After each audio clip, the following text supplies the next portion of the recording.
Hello everyone, welcome to the channel current affairs by Ravi. और आज के सेशन में हम डिस्कस करेंगे 10,000 जीके क्वेश्चन सीरीज का पार्ट नंबर 23, जिसमें हम टॉप 50 एमसीक्यूज को डिस्कस करेंगे विद एक्सप्लेनेशन।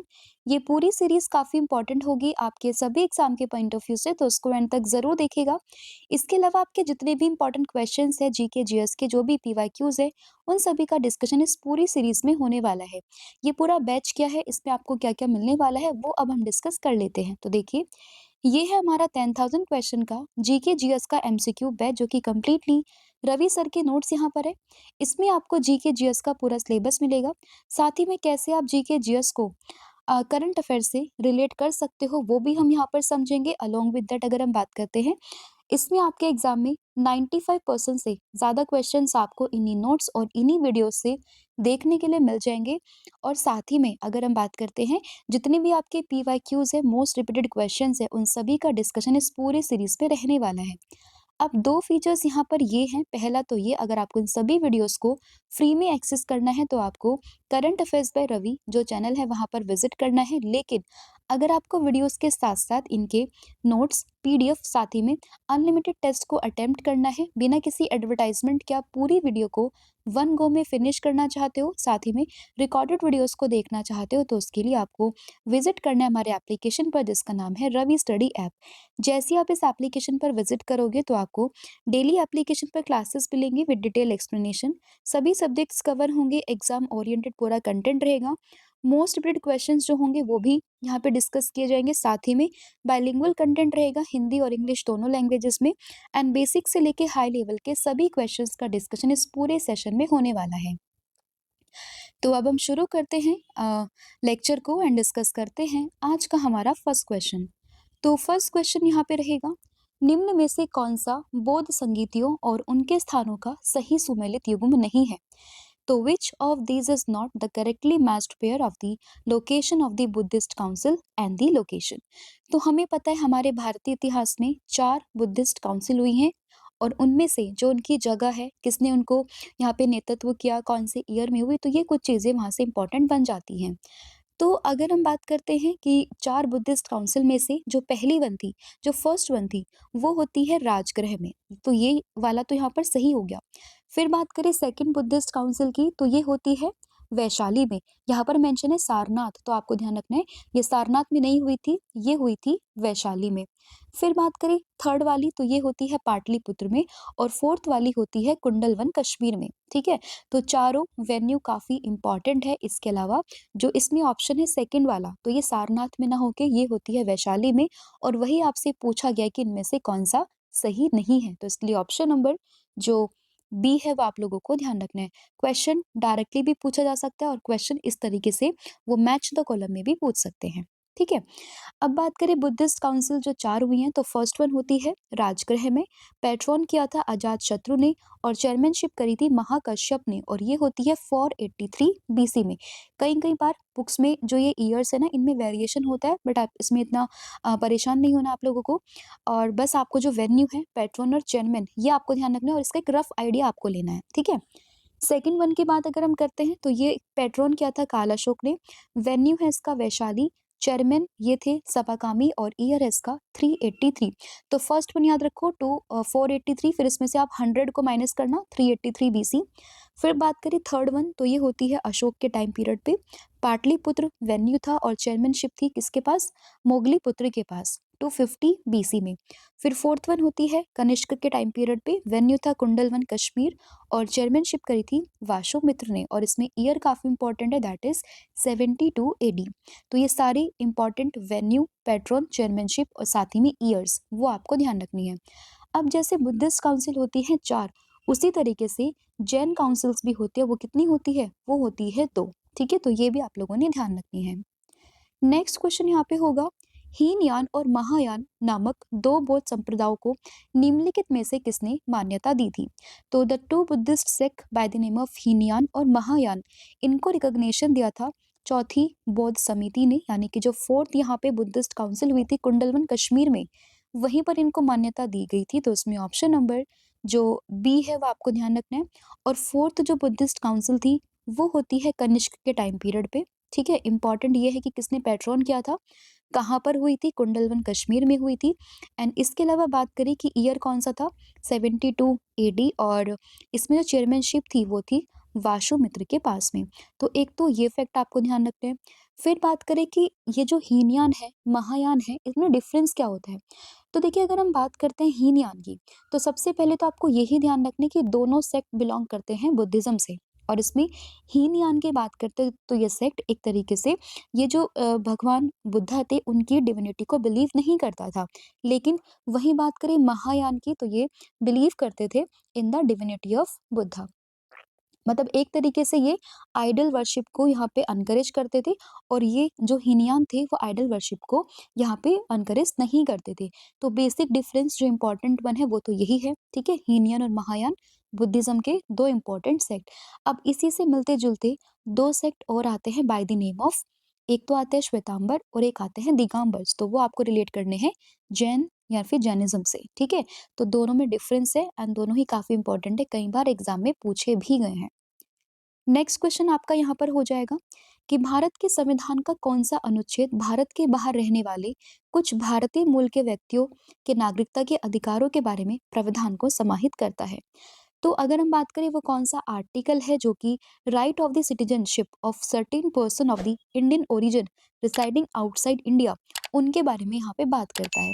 तो सबसे पहले बात करें सिटीजनशिप की, तो ये आपको हमारे संविधान के भाग नंबर 2 में देखने के लिए मिलेगा। इसके अलावा अगर हम आर्टिकल की बात करें तो 5 से लेके 11 के बीच में जो आर्टिकल है वो आपके रिलेटेड है किससे? नागरिकता से। और साथ ही में हमारे भारत में एकल नागरिकता का प्रावधान है, ठीक है?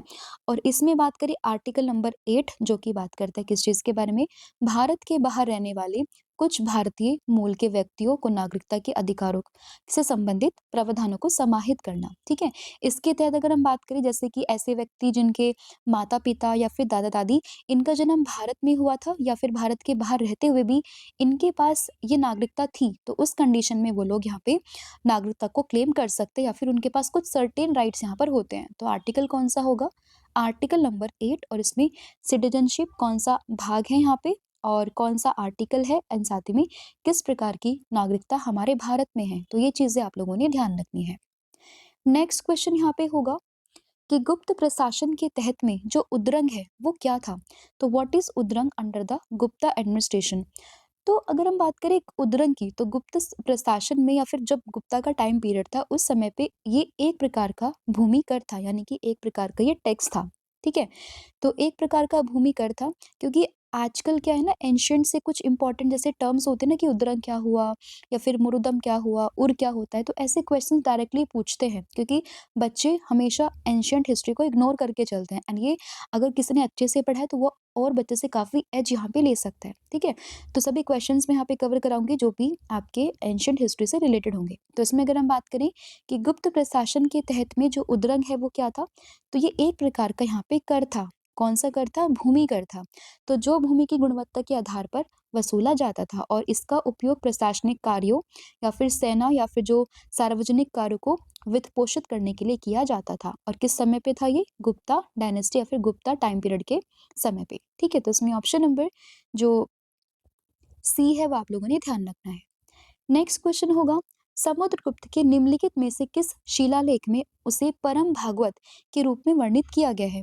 तो which of the following inscription of the Samudragupta describe him as the Param Bhagavata? तो किस शिलालेख में इस चीज का मेंशन किया हुआ है? तो ये मेंशन है इलाहाबाद स्तंभ शिलालेख या फिर इलाहाबाद पिलर इंस्क्रिप्शन में, यानी कि ये ऑप्शन नंबर बी। सबसे पहले तो ये पूरा इंस्क्रिप्शन किससे रिलेटेड होगा? तो ये होगा समुद्रगुप्त से, और समुद्रगुप्त को ही यहाँ पर इलाहाबाद पिलर इंस्क्रिप्शन में परम भागवत के नाम से वर्णित किया गया है। तो इसमें ऑप्शन नंबर जो बी है वो आप लोगों को इसमें ध्यान रखना है। और इस पूरे जो ये इलाहाबाद पिलर इंस्क्रिप्शन है इसी को ही हम प्रयाग प्रशस्ति के नाम से भी जानते हैं। तो कई बार एग्जाम में ये भी पूछता है कि प्रयाग प्रशस्ति किससे रिलेटेड है और इसको किसने रचित किया था? तो इसको यहाँ पे जो उनके दरबारी कवि थे हरिसेन के नाम से, उनके द्वारा इसकी रचना यहाँ पर होती है संस्कृत लैंग्वेज में, राइट? नेक्स्ट यहाँ पे क्वेश्चन होगा गुप्त वंश के कार्यकाल के दौरान में विख्यात अंक शास्त्री कौन थे, यानी कि who was a famous numerologist during the Gupta dynasty? तो गुप्ता डायनेस्टी के टाइम पीरियड पर जो यहाँ पे एक प्रमुख अंकशास्त्री थे उनका नाम था आर्यभट्ट, यानी कि ऑप्शन नंबर जो इसमें ए है वो आपका करेक्ट हो जाएगा। तो आर्यभट्ट की बात करें तो गुप्त वंश के दौरान में एक विख्यात अंकशास्त्री थे और वे एक महान गणितज्ञ और खगोल शास्त्री भी थे जिन्होंने आर्यभट्टीय और सूर्य सिद्धांत जैसे महत्वपूर्ण ग्रंथ भी लिखे हैं। तो इंपॉर्टेंट वन इज दैट कि जो आर्यभट्ट थे उनका समय था कौन सा, गुप्ता डायनेस्टी के टाइम पीरियड के दौरान में। फिर निम्न में से किस प्राचीन भारतीय ऋषि ने मीमांसा सूत्र लिखा था? तो मीमांसा सूत्र की बात अगर हम करते हैं तो इसको लिखा है जैमिनी ने, यानी कि ऑप्शन नंबर सी। और ये प्राचीन भारत के एक विद्वान थे जिन्होंने हिंदू दर्शन के मीमांसा संप्रदाय की स्थापना भी करी थी। लेखक कौन है? लेखक है ऋषि जैमिनी। ठीक है। और इसमें अगर हम बात करते हैं, इंपॉर्टेंट ये इसलिए भी है क्योंकि ये हमारी एंशंट की एक तरीके से रचना यहाँ पर आ जाती है। और इसके अलावा ये जो कार्य है मीमांसा सूत्र, जो पूर्व मीमांसा दर्शन का सबसे महत्वपूर्ण और प्रारंभिक ग्रंथ है। तो डायरेक्टली आपसे पूछेंगे मीमांसा सूत्र, तो आपको ध्यान रखना है ऋषि जैमिनी का नाम। नेक्स्ट क्वेश्चन है, किसी माध्यम में तापमान बढ़ने पर ध्वनि की गति का क्या होता है? तो अगर आप किसी भी मीडियम में जो ध्वनि है उसका अगर आप टेम्परेचर इंक्रीज कर देते हो तो उस कंडीशन में जो यहाँ पे ध्वनि की गति है वो भी बढ़ जाती है। ऐसा क्यों होता है?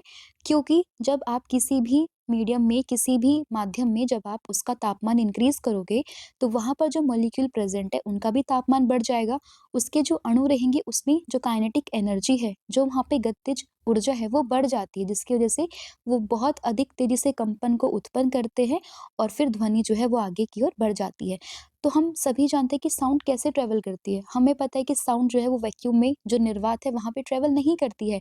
साउंड को ट्रेवल करने के लिए मीडियम की रिक्वायरमेंट होती है।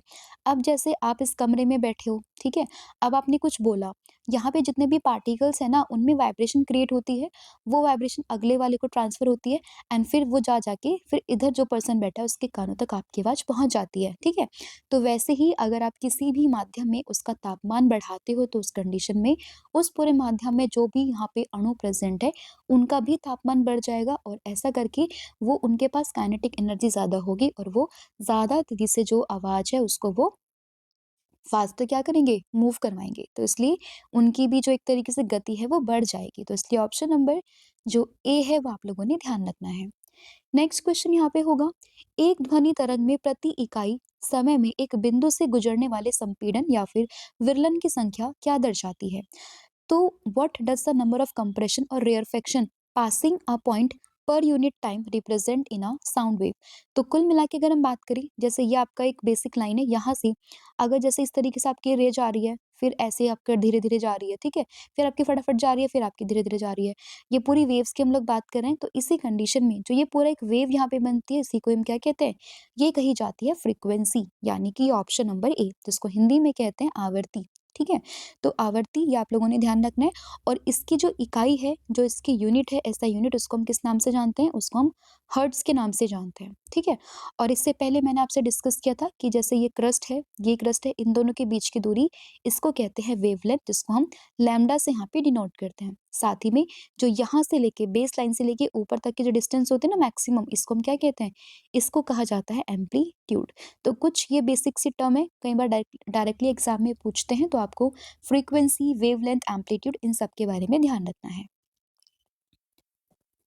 नेक्स्ट क्वेश्चन यहाँ पे होगा कि ब्रेटलैंड रिपोर्ट हमारा साझा भविष्य 1987 ने औपचारिक रूप से किस प्रमुख अवधारणा को पेश किया, जिसे भविष्य की पीढ़ियों की अपनी जरूरतों को पूरा करने की क्षमता से समझौता किए बिना वर्तमान जरूरतों को पूरा करने के रूप में परिभाषित किया गया है?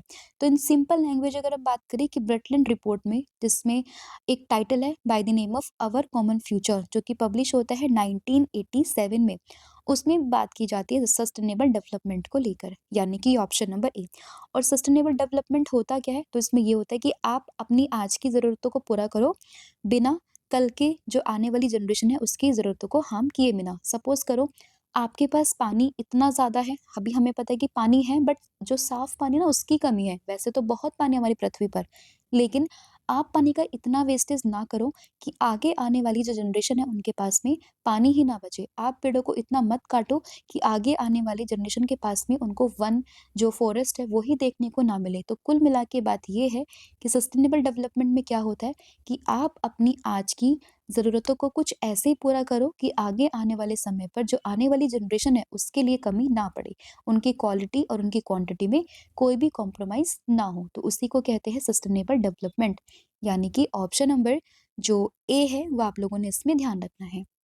नेक्स्ट क्वेश्चन यहाँ पे हो जाएगा 1917 का चंपारण सत्याग्रह भारत के स्वतंत्रता संग्राम में गांधी की पहली बड़ी भागीदारी के रूप में मानी जाती है।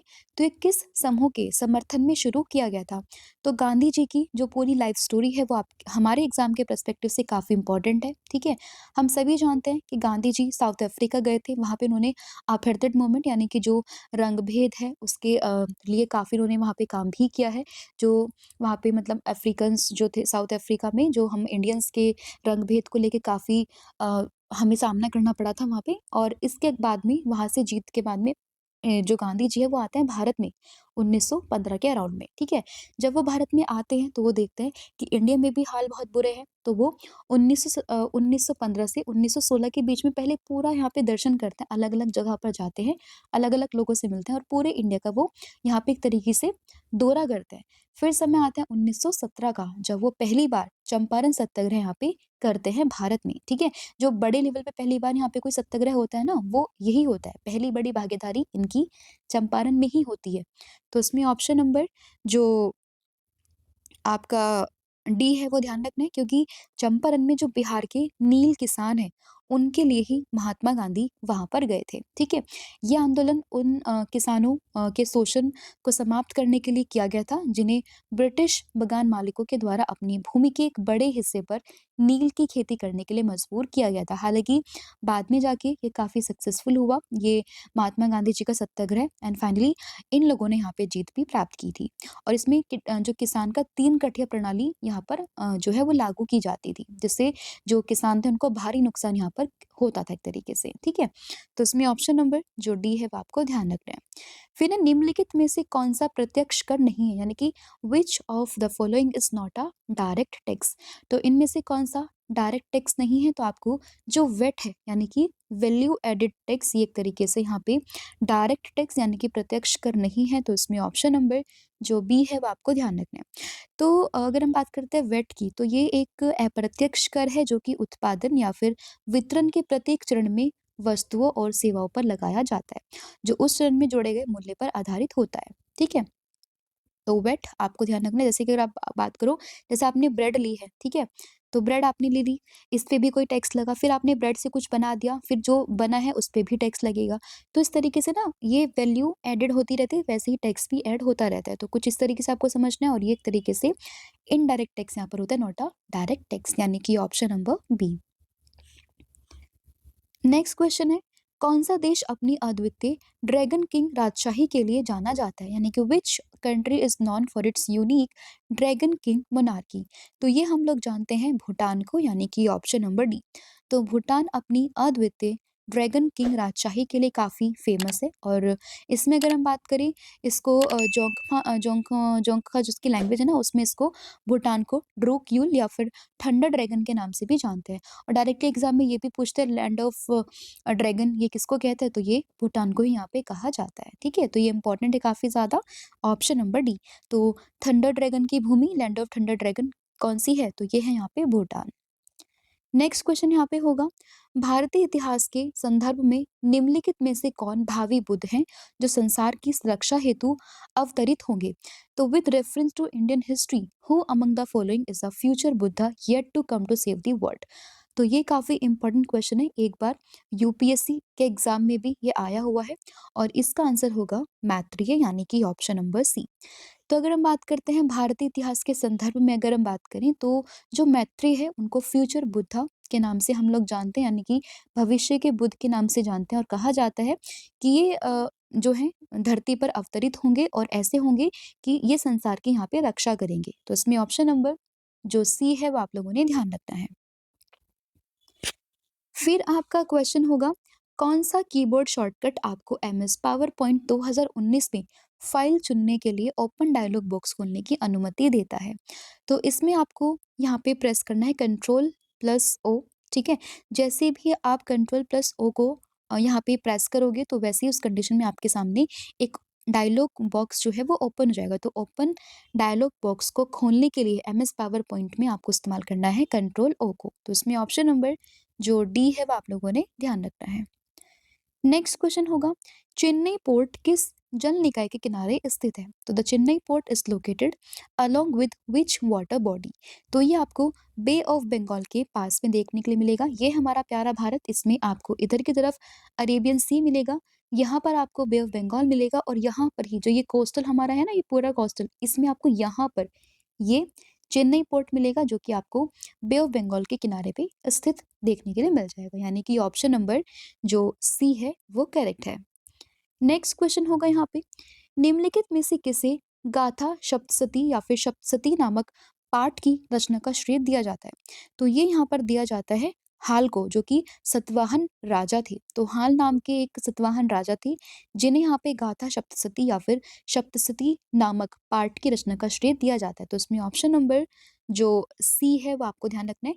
किसी किसी बुक में ये हाला लिखा होता है और किसी बुक में ये हाल लिखा होता है, बट इंग्लिश में इसको इसी तरीके से लिखते हैं। तो ध्यान रखना है आपको। एक सातवाहन राजा थे हाल के नाम से, जिन्होंने गाथा सप्तशती की रचना यहाँ पर करी थी। और ये पूरी जो रचना है वो प्राकृत भाषा में लिखी गई है, और इसके अलावा इसमें 700 कविताओं का एक संग्रह है, जो कि मुख्य रूप से प्रेम और मानवीय भावनाओं पर केंद्रित है। नेक्स्ट क्वेश्चन यहाँ पे होगा, निम्नलिखित में से कौन सा क्षेत्र समुद्र के किनारों में निम्न और उच्च ज्वार के बीच में स्थित है? तो जो हाई टाइड्स होती हैं, लो टाइड्स होती है, उनके बीच वाला जो रीजन होता है उसी को ही हम टाइडल जोन के नाम से जानते हैं। यानी कि जिसको हम इंटर टाइडल जोन या फिर इसको हिंदी में कहें तो अंतर्ज्वारीय जो क्षेत्र है उसके नाम से जाना जाता है। यानी कि ऑप्शन नंबर जो ए है वो आपको ध्यान रखना है। तो ये लो टाइड और हाई टाइड के बीच का जो जोन होगा ना, उसी को ही हम यहाँ पे एक तरीके से टाइडल जोन के नाम से जानते हैं। नेक्स्ट क्वेश्चन होगा, शहरों में रहने वाली जनसंख्या के प्रतिशत को क्या कहा जाता है? तो what is the percentage of population living in cities refers to as? तो इसी को कहा जाता है अर्बनाइजेशन, यानी कि शहरीकरण। Option number D. तो शहरों में रहने वाली जनसंख्या के प्रतिशत को शहरीकरण कहा जाता है। इसे शहरी जनसंख्या के रूप में भी व्यक्त किया जाता है, जो कि किसी देश या फिर क्षेत्र की कुल आबादी का वह हिस्सा है जो कि व्यक्ति शहरों में निवास करते हैं। तो शहरीकरण का मतलब शहरों में रहने वाली जनसंख्या, यानी कि ऑप्शन नंबर डी। फिर है, भारत में कौन सा पारंपरिक नृत्य रूप सजाए गए डंडों के एक जोड़े का उपयोग करके पारंपरिक रूप से नवरात्रि के दौरान में किया जाता है? तो इस हम बात करें किसकी? डांडिया की। यानी कि हम बात कर रहे हैं ऑप्शन नंबर डी की। तो डांडिया एक प्रकार से एक पारंपरिक नृत्य है, जो कि गुजरात में काफी फेमस है, और ये नवरात्रों के दौरान में किया जाता है। तो इसमें आपको ध्यान रखना है ऑप्शन नंबर डी, यानी कि डांडिया का। नेक्स्ट क्वेश्चन, महावीर और उनके अनुयायियों की शिक्षा लगभग 1500 वर्ष पूर्व किस स्थान पर वर्तमान रूप में लिखी गई थी? तो the teachings of Mahavira and his followers were written down about 1500 years ago in the form in which they are presently available at which place? तो ये आपको जो गुजरात का वल्लभी है वहां पर आपको देखने के लिए मिल जाएगा। यानी कि ऑप्शन नंबर सी आप लोगों ने ध्यान रखना है। तो महावीर और उनके जो अनुयायी थे, जो उनके फॉलोअर्स थे, उनकी शिक्षा लगभग आज से 1500 वर्ष पूर्व गुजरात के वल्लभी नामक स्थान पर वर्तमान स्वरूप में लिखी गई थी, और ये संकलन वल्लभी में हुई जो जैन परिषद थी उसके दौरान में इसको किया गया था, जिसमें जो जैन धर्म ग्रंथों को भी संरक्षित किया गया था। तो जगह कौन सी है? वल्लभी, गुजरात।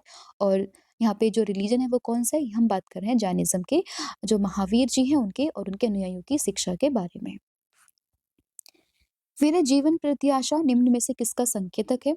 तो अगर हम बात करते हैं लाइफ एक्सपेक्टेंसी, तो ये एक तरीके से जो ह्यूमन डेवलपमेंट रिपोर्ट है, जो मानव विकास रिपोर्ट है, उसी का ही एक यहाँ पे क्या होता है? संकेतक, यानी कि इंडिकेटर होता है। तो इसमें ऑप्शन नंबर बी आप लोगों ने ध्यान रखना है। और इसमें कुछ अगर हम बात करते हैं ना इंडिकेटर्स की, तो आप देखोगे life expectancy at birth, expected year of schooling, mean year of schooling, साथ ही में जो जीएनआई पर कैपिटा होती है। तो ये कुछ बेसिकली आपके यहाँ पे एक तरीके से इंडिकेटर्स होते हैं, जिनके बिहाफ पे ह्यूमन डेवलपमेंट इंडेक्स जो है उसको रिलीज किया जाता है। अब आप लोगों ने कमेंट करके ये बताना है कि 2025 में जो एचडीआई है उसमें इंडिया की रैंक कौन सी है, साथ ही में टॉप कंट्री कौन सी है। तो जो इसका जो भी आंसर होगा वो आपने मुझे कमेंट करके बताना है। नेक्स्ट क्वेश्चन होगा, नील नदी को किस देश की रीढ़ की हड्डी के रूप में जाना जाता है? तो अगर हम बात करते हैं कि नाइल रिवर ये किस कंट्री की बैकबोन रिवर कही जाती है, तो ये कही जाती है यहाँ पे इजिप्ट की, यानी कि मिस्र की, ऑप्शन नंबर बी। और इसमें अगर हम नाइल रिवर की बात करते हैं तो ये व्हाइट नाइल रिवर और ब्लू नाइल रिवर से मिलके बनती है। इसमें अगर हम बात करते हैं व्हाइट नाइल रिवर की, तो ये लेक विक्टोरिया से निकलती है, और ब्लू नाइल की बात करते हैं तो ये लेक टाना से निकलती है, और फिर ये आपस में मर्ज होके फिर यहाँ पर बनती है ये नाइल रिवर। अब आप मुझे कमेंट करके एक क्वेश्चन ये बताओगे कि जहाँ पे व्हाइट नाइल और ब्लू नाइल आपस में मिलती है, इस जगह को क्या कहते हैं? इसका जो भी आंसर होगा अगेन आपको ये कमेंट करके बताना है, क्योंकि आपका एक्टिव पार्टिसिपेशन काफ़ी ज़रूरी है, तो इसलिए आपने बताना है कि ये कौन-सी जगह है जहाँ पर ब्लू जो ये नाइल है साथ में व्हाइट ये आपस में मिलती हैं। फिर है डैश एक वरिष्ठ प्रवर न्यायालय द्वारा एक अधीनस्थ न्यायालय या फिर न्यायाधिकरण या लोक प्राधिकरण को दिया गया था, और दिया गया एक हुक्म या फिर आदेश है कि यदि वह अपने कर्तव्य का निर्वहन नहीं कर रहा है तो वो करे। तो बेसिकली ये एक तरीके से ऑर्डर है, और order given by superior court to the subordinate court और ट्राइब्यूनल और public authority to do so if it is not discharging its duty. तो ये एक आता है हमारी जो रिट्स आती हैं उसके अंतर्गत। हमारे पास 5 प्रकार की रिट हैं जो कि सुप्रीम कोर्ट और हाई कोर्ट दोनों ही यहाँ पे इश्यू कर सकते हैं। सुप्रीम कोर्ट की बात करते हैं तो आर्टिकल 32 ध्यान रखना है, हाई कोर्ट बात करें तो आर्टिकल 226 ध्यान रखना है। और इसमें ये जो हम स्टेटमेंट यहाँ पे बात कर रहे हैं, हम लोग बात कर रहे हैं किस चीज़ की? हम लोग यहाँ पे बात कर रहे हैं मैंडेमस यानी कि परमादेश की। तो परमादेश क्या बात करते हैं? तो ये बात करता है कि जो भी आपके सुपीरियर कोर्ट्स होते हैं वो अपने सबऑर्डिनेट कोर्ट्स या फिर जो ट्राइब्यूनल्स हैं, जो पब्लिक अथॉरिटी है, वो उनको कहते हैं कि अगर आप ये काम नहीं कर रहे हैं, ये आपकी ड्यूटी है, तो आप अपनी ड्यूटी को अच्छे से परफॉर्म करें।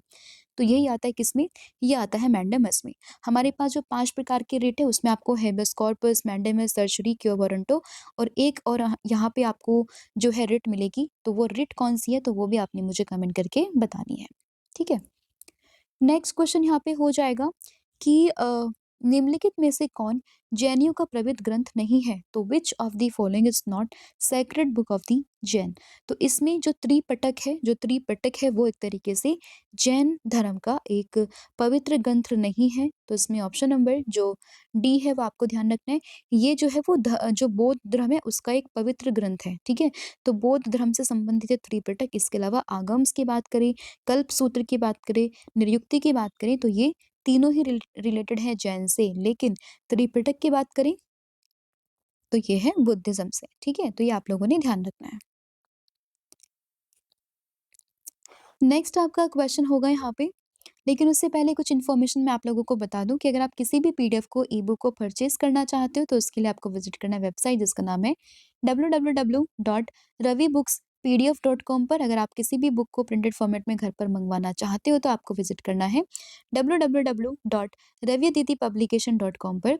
मोबाइल एप्लीकेशन को आप इंस्टॉल कर सकते हो जिसका नाम है Ravi study app. English medium के चैनल को आप फॉलो कर सकते हो रवि दीदी क्लासेस के नाम से। अब वापस से शुरू करते हैं लेक्चर को, डिस्कस करते हैं 26 नंबर का क्वेश्चन जो कि रहेगा निम्नलिखित में से किस शासक ने जैन धर्म को अपनाया था? तो जैन धर्म को अपनाने वाले इनमें से जो शासक थे उनका नाम था चंद्रगुप्त मौर्य, जिन्होंने मौर्य साम्राज्य की स्थापना करी थी, यानी कि ऑप्शन नंबर ए। और इन्हीं के पोते थे अशोक, जिन्होंने जो है बौद्ध धर्म को यहाँ पे अपनाया था। तो अशोका ने अपनाया था बौद्ध धर्म को, वहीं इनके दादा नाम चंद्रगुप्त मौर्य, उन्होंने अपनाया था जैनिज्म को। तो इसमें ऑप्शन नंबर जो ए है वो आपको ध्यान रखना है। ठीक है? और इसमें ये इम्पोर्टेंट फैक्ट ये है कि इन्होंने अपने जीवन के अंतिम वर्षों में जैन धर्म को स्वीकार कर लिया, साथ ही में उसके बाद में जैन भिक्षु भद्रबाहु के मार्गदर्शन में जो कर्नाटक है ना, उसके ही श्रवणबेलगोला में इन्होंने संथारा द्वारा अपना जीवन त्याग दिया था। संथारा क्या होता है? तो संथारा एक प्रक्रिया है जिसकी मतलब जिसमें क्या होता है कि उपवास के माध्यम से आत्म त्याग होता है, ठीक है? उसी को कहते हैं संथारा। तो चंद्रगुप्त मौर्य ने संथारा से अपने जीवन को समाप्त किया, और कहाँ पे श्रवणबेलगोला में, कर्नाटका में। वहीं पर ही आपको एक बहुत बड़ी मूर्ति भी देखने के लिए मिलती है, ठीक है? और इसके अलावा अगर हम बात करते हैं कि किसके कहने पर, जैन भिक्षु के कहने पर, उनके मार्गदर्शन पर ये इन्होंने जो है इसको अपनाया था, तो उनका नाम था भद्रबाहु। तो ये भी कई बार एग्ज़ाम में पूछते हैं, ठीक है? और इसके अलावा अगर हम बात करें अशोका की, तो उन्होंने बुद्धिज़्म को यहाँ पे अपनाया था। नेक्स्ट क्वेश्चन होगा, आधुनिक आवर्त सारणी के अनुसार निम्नलिखित में से कौन से तत्व का परमाणु क्रमांक 30 है? तो which of the following is an element with atomic number 30 as per the modern periodic table. तो अगर हम मॉडर्न पीरियोडिक टेबल की बात करें तो उसके अकॉर्डिंग जो जिंक है, जिंक का ही जो एटॉमिक नंबर है वो होगा यहाँ पे 30, यानी कि ऑप्शन नंबर जो सी है वो आप लोगों ने ध्यान रखना है। और इसका एटॉमिक वेट कितना है? ये है 65.38। हालाँकि एटॉमिक वेट जो छोटे-छोटे वाले एलिमेंट है उनका इम्पोर्टेंट होता है, बट अगर हम बात करते हैं एटॉमिक नंबर तो ये 1 से लेके 30 तक तो आपको पता होना चाहिए। इसके अलावा कुछ इम्पोर्टेंट 1 है वो जैसे गोल्ड का, सिल्वर का, तो ये आपको अलग से याद होने चाहिए, ठीक है? बाकी 1 से 30 को आपको याद करना ही करना है। फिर है चावल की भूसी, यानी कि जो राइस ब्रान है उसके अगर हम बात करते हैं इसके स्थिरीकरण, के तेल के स्थिरीकरण में निम्नलिखित में से किस एंजाइम का उपयोग किया जाता है? तो अगर हम बात करें which of the following enzyme is used in the stabilization of the rice bran oil, तो ब्रैनॉल, तो इसमें हम इस्तेमाल करते हैं किस चीज़ का? ये हम इस्तेमाल करते हैं लाइपेज का, यानी कि ऑप्शन नंबर जो सी है वो आपको ध्यान रखना है। तो चावल की भूसी के तेल के स्थिरीकरण में लाइपेज एंजाइम का इस्तेमाल होता है, तो ये आप लोगों ने ध्यान रखना है। अगला क्वेश्चन है उग्रपातन क्या है, यानी कि सब्लिमेशन क्या है? तो ये भी कई बार एग्जाम में मल्टीपल टाइम पूछा गया व्हाट इज सब्लिमेशन, या फिर एग्जाम्पल देके आपसे पूछेंगे कि इनमें से कौन सा सब्लिमेशन का उदाहरण है। तो देखिए हमारे मैटर की तीन जो बेसिक अवस्था होती है वो तीन होती है, जिसमें सॉलिड, लिक्विड और गैस। फोर्थ होती है आपकी Bose Einstein condensation, sorry fourth होती है प्लाज्मा, और फिफ्थ होती है आपकी बोस आइंस्टाइन कंडेंसेशन। तो पहली है सॉलिड, फिर है लिक्विड और फिर है gas. Fourth one is plasma and fifth one is Bose Einstein condensation. तो इसमें अगर हम बात करते हैं, जब आपका कोई भी solid without converting in liquid वो डायरेक्टली गैस में कन्वर्ट होता है तो उसी को ही हम सब्लिमेशन कहते हैं। यानी कि जब भी कोई पदार्थ सीधे सॉलिड से सीधे ठोस अवस्था से परिवर्तित होता है गैस में, तो उसी को ही कहा जाता है क्या? इसी को ही कहते हैं ऊर्ध्वपातन, यानी कि ऑप्शन नंबर डी। तो किसी पदार्थ का ठोस से सीधे गैस अवस्था में परिवर्तन होना। एज एन एग्जांपल की बात करें, आप नैप्थलीन की बोल्स कपूर को आप समझ सकते हो कि कपूर जो है वो डायरेक्टली सॉलिड फॉर्मेट में होता है और वो डायरेक्टली किस में कन्वर्ट होता है? वो डायरेक्टली गैस में कन्वर्ट होता है। तो इसमें ऑप्शन नंबर जो डी है वो आप लोगों ने ध्यान रखना है। फिर है बोडो भाषा मुख्य रूप से भारत के निम्नलिखित में से किस राज्य में बोली जाती है? तो अगर हम बात करते हैं बोडो की, तो बोडो से आपको ध्यान रखना है असम के बारे में। तो जो असम है, हालांकि मैप थोड़ा सा यहाँ पे रोंग है, पुराना मैप है, ठीक है। तो यहाँ पे मतलब बेसिकली ये जम्मू कश्मीर वाला पूरा हमारा पोर्शन, और इसमें ये डिफरेंस थोड़ा सा डिफरेंट है, ठीक है। तो इसमें अगर हम बात करें कि जो ये बोडो भाषा मुख्य रूप से असम वाला जो एरिया है वहां पर बोली जाती है, तो इसमें ऑप्शन नंबर जो बी है वो आप लोगों ने ध्यान रखना है। नेक्स्ट क्वेश्चन होगा निम्नलिखित में से कौन सी विद्युत आवेश की एसआई इकाई है और लगभग 6 × 10⁻18 इलेक्ट्रॉन्स में निहित आवेश के बराबर होती है? तो वो कौन सी हो जाएगी? तो वो हो जाएगी यहाँ पे कूलम, यानी कि ऑप्शन नंबर ए। तो कूलम ही है विद्युत आवेश की, यानी कि जो इलेक्ट्रिक हमारा चार्ज है उसकी एसआई यूनिट। तो इसमें ऑप्शन नंबर ए आप लोगों ने ध्यान रखना है। नेक्स्ट क्वेश्चन होगा अभिनव भारत सोसाइटी की स्थापना किसने की थी? तो अभिनव भारत सोसाइटी की स्थापना की बात करें तो इसकी स्थापना ये करी थी विनायक सावरकर ने, यानी कि ऑप्शन नंबर जो इसमें बी है वो यहाँ पे करेक्ट हो जाएगा। अभिनव भारत की स्थापना ये करी थी वीडी सावरकर ने। पूरा नाम क्या है? विनायक दामोदर सावरकर, और उनके भाई गणेश दामोदर सावरकर। और ये बात है 1904 में एक गुप्त क्रांतिकारी समाज के रूप में इसकी स्थापना यहाँ पर की गई थी। और इसे हम पहले मित्र मेला के नाम से इसको शुरू किया गया था, बाद में इसका नाम चेंज करके किया गया था अभिनव भारत सोसाइटी। नेक्स्ट क्वेश्चन है निम्नलिखित में से कौन सा इंटरनेट प्रोटोकॉल में वर्ल्ड वाइड वेब पर डेटा एक्सेस करने की अनुमति देता है? ठीक है। तो अगर हम बात करें निम्नलिखित में से कौन सा इंटरनेट प्रोटोकॉल हमें वर्ल्ड वाइड वेब पर डेटा एक्सेस करने की अनुमति देता है? तो ये देता है HTTP, जिसकी फुल फॉर्म होती है हाइपर टेक्स्ट ट्रांसफर प्रोटोकॉल, यानी कि ऑप्शन नंबर सी। HTML से कंफ्यूज नहीं होना है, यहाँ पर आंसर HTTP जिसकी फुल फॉर्म है हाइपर टेक्स्ट ट्रांसफर प्रोटोकॉल। और ये वो प्रोटोकॉल है जो कि हमें वर्ल्ड वाइड वेब पर, यानी कि WWW जो यहाँ पर है उस पर हमें एक तरीके से डेटा एक्सेस करने की अनुमति यहाँ पे प्रदान करता है। तो जब भी आप किसी वेबसाइट को देखोगे तो आप देखोगे उसमें ऊपर लिखा होता है HTTP/ समथिंग समथिंग समथिंग ऐसे। तो ये जो है ना हम इसी की बात कर रहे हैं HTTP और इसके आगे कई बार ना एचटीटीपीएस लिखा होता है, तो इसमें एस की फुल फॉर्म होती है, एस का मतलब होता है सिक्योर। ये भी कई बार एग्जाम में पूछा गया है, ठीक है।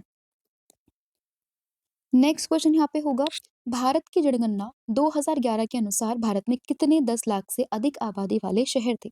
तो ये लगभग 53 ऐसे शहर थे जिसमें कि 10 लाख से ज्यादा यहाँ पे आबादी थी। सेंसस है 2011 का, तो इसमें ऑप्शन नंबर ए को आप लोगों ने ध्यान रखना है। नेक्स्ट क्वेश्चन होगा, भारत के निम्नलिखित में से किस राज्य में पदियानी भद्रकाली मंदिर में की जाने वाली एक अनुष्ठान नृत्य कला है? तो इनमें से भारत के कौन से राज्य में ये होती है? तो आपको ध्यान रखना है, ये होती है बेसिकली केरल राज्य में। तो केरल से आपको रिलेट करना है कि in which of the following states of India Padayani a ritual dance art form performed at the Bhadrakali temple. तो पदियानी नाम से, पदियानी भद्रकाली के नाम से ये पूरा एक मतलब एक रिचुअल है जो कि भद्रकाली मंदिर में होता है, और ये कहाँ पर है? तो ये है केरला में, यानी कि ऑप्शन नंबर सी आप लोगों ने ध्यान रखना है। नेक्स्ट क्वेश्चन होगा, पौडुचेरी का कौन सा औपचारिक लोक नृत्य हिंदू महाकाव्य रामायण से संबंधित है और जो पौडुचेरी के विलियनुर मंदिर में किया जाता है? तो अगर हम बात करें पौडुचेरी में, तो पौडुचेरी में एक आता है गरादी या फिर गर्दी। तो इसको आप गराडी या फिर गर्दी के नाम से पढ़ोगे। तो ये एक हिंदू महाकाव्य रामायण से संबंधित एक यहाँ पे प्रमुख नृत्य है, ठीक है। और ये पौडुचेरी के जो विलियनुर मंदिर है उसमें किया जाता है, और ये नृत्य रामायण की कथाओं से प्रेरित होता है, और खासकर उस प्रसंग से जब भगवान राम ने रावण को हराया था और वानरों ने जीत का जश्न मनाया था, ठीक है। तो इसमें आपने गर्दी या फिर गार्दी, गर्डी, ये आपने ध्यान रखना है। तो गर्दी भी लिख सकते हैं, गार्डी भी लिख सकते हैं, और गराडी भी आपके एग्जाम में लिख कर आ सकता है। तो option number A. Next question, Bharat के 2011 की जनगणना के अनुसार निम्नलिखित में से किस राज्य में अनुसूचित जाति यानी कि जो एससी की पॉपुलेशन है वो दर्ज नहीं की गई थी? तो आउट ऑफ दीज ऑप्शन, जो यहाँ पे इनमें से कौन सा वो जगह थी जहाँ पे एससी जो कम्युनिटी है वो नहीं थी? तो इसमें आंसर होगा नागालैंड का, यानी कि ऑप्शन नंबर ए, ठीक है। इसके अलावा अगर हम बात करें लाइक अरुणाचल प्रदेश हुआ, अंडमान निकोबार हुआ, इसके अलावा लक्षद्वीप हुआ, वहां पर भी जो एससी कैटेगरी थी वो शून्य थी। But out of these options की अगर हम बात करें तो आंसर होगा इसमें नागालैंड। नेक्स्ट क्वेश्चन, निम्न में से कौन सी नदी हमारे पड़ोसी देश नेपाल से निकलती है? तो इनमें से कौन सी वो नदी है जो नेपाल से निकलती है? तो आंसर होगा राप्ती नदी। तो राप्ती नदी नेपाल में जो ड्रेंगरोरा पर्वतमाला है ना, वहीं से निकलती है राप्ती नदी। काफी इंपॉर्टेंट है, और ये जो नदी है वो घाघरा नदी की एक बहुत ही महत्वपूर्ण सहायक नदी है, ठीक है। तो इसमें ऑप्शन नंबर डी आप लोगों ने ध्यान रखना है। इसके अलावा इंदस, गंगा, ब्रह्मपुत्र, ये सभी इंपॉर्टेंट रिवर है। लाइक अगर हम इंदस की बात करें तो ये तिब्बत वाला जो क्षेत्र है ना, वहां से चीन में कैलाश पर्वत श्रृंखला से निकलती है, ठीक है। गंगा की बात करें तो उत्तराखंड राज्य में जो गंगोत्री ग्लेशियर है वहां से निकलती है। ब्रह्मपुत्र की बात करें तो ये तिब्बत में हिमालय के दक्षिण मध्य भाग में एक है आंगसी ग्लेशियर, वहां से निकलती है, ठीक है। और राप्ती की बात करें तो ये नेपाल से निकलती है। तो इसमें ऑप्शन नंबर डी आप लोगों ने ध्यान रखना है। नेक्स्ट आपका क्वेश्चन यहाँ पे होगा, निम्नलिखित में से कौन सा पादप मूल ग्रंथि में पाए जाने वाली राइजोबिया जीवाणु के साथ परस्पर सहजीवी संबंध के कारण वायुमंडलीय नाइट्रोजन का स्थिरीकरण नहीं करता है, ठीक है। तो इसमें अगर हम बात करते हैं फाइकस की, तो फाइकस एक वो पादप है जो मूल ग्रंथियों में राइजोबियम जीवाणु के साथ में सहजीवी संबंध के कारण वायुमंडलीय नाइट्रोजन का जो स्थिरीकरण है वो नहीं करता है, ठीक है। तो इसमें ऑप्शन नंबर जो ए है वो आपको ध्यान रखना है। और फाइकस की अगर हम बात करें ना, तो फाइकस बेसिकली एक तरीके से ये एक पादप है, ना कि एक तरीके से अगर हम बात करें नाइट्रोजन फिक्सिंग एलिमेंट। तो इसलिए इंपॉर्टेंट वन है, और इसमें डायरेक्टली आपसे पूछ सकते हैं। तो ऑप्शन नंबर ए को आप लोगों ने ध्यान रखना है। फिर क्वेश्चन है, निम्नलिखित में से किस नदी को चीन के तिब्बत क्षेत्र में यारलुंग सांगपो के नाम से भी जानते हैं? तो चीन के जो तिब्बत वाला क्षेत्र है वहां पर जो ब्रह्मपुत्र रिवर है इसी को ही यारलुंग सांगपो के नाम से जाना जाता है, ठीक है। और ये तिब्बत की सबसे लंबी नदी है और ब्रह्मपुत्र नदी प्रणाली का ये हिस्सा है।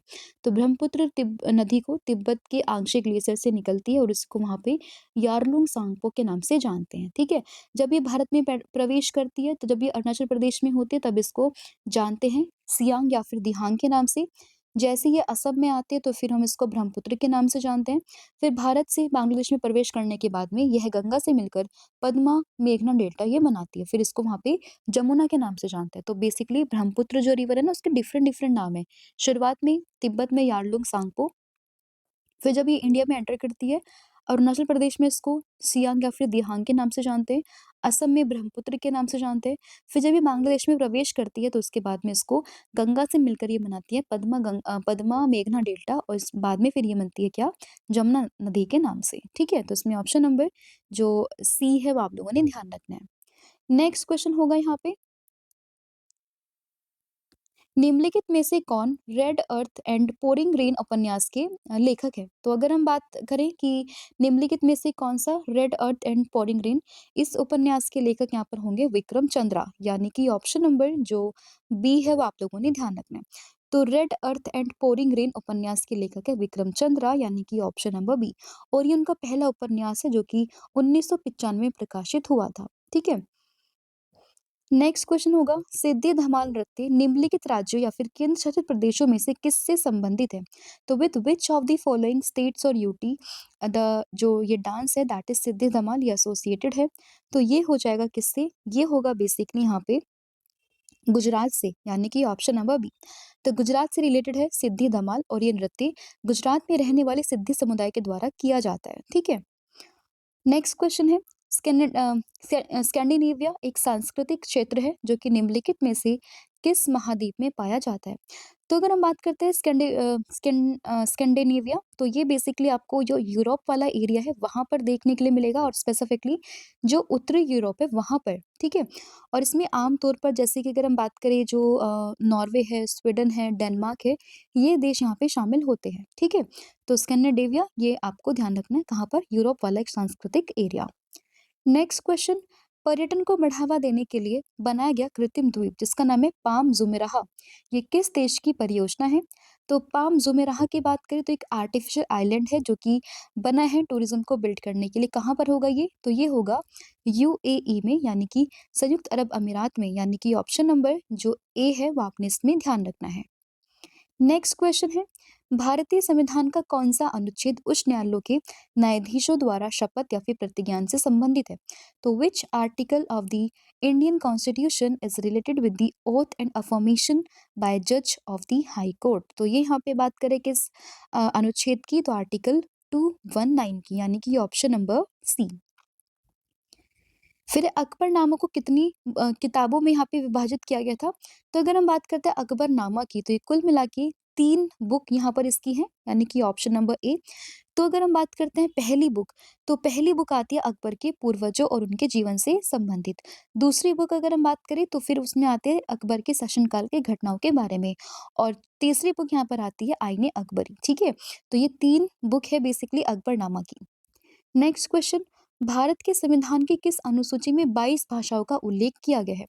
तो अगर हम बात करें 22 भाषाओं का उल्लेख तो ये आपको 8वीं अनुसूची में देखने के लिए मिलेगा, यानी कि 8th शेड्यूल में, ऑप्शन नंबर ए।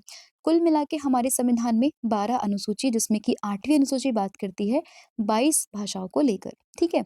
12 शेड्यूल जो 12 शेड्यूल है आपकी कॉन्स्टिट्यूशन में उसकी ट्रिक होती है टीयर्स ऑफ ओल्ड पीएम जिसमें टी से टेरिटरी एंड स्टेट्स आता है, ई से अमोलमेंट्स आते हैं, ए से अफर्मेशन एंड ऑथ्स, आर से राज्यसभा की सीट एलोकेशन है, एस से शेड्यूल एरियाज आएंगे, ओ से अदर ट्राइबल एरियाज, एफ से फेडरल लिस्ट है, ओ से ऑफिशियल लैंग्वेजेस है, एल से लैंड रिफॉर्म्स, डी से एंटी डिफेक्शन जो आपका 10 शेड्यूल में आता है, पी से आपका पंचायत होगा और एम से आपका म्यूनसिपैलिटीज होगा। और इसमें जो ऑफिशियल लैंग्वेज है ये आपका 8 नंबर का है और इसी में ही 22 लैंग्वेजेस का जिक्र यहाँ पर किया गया है।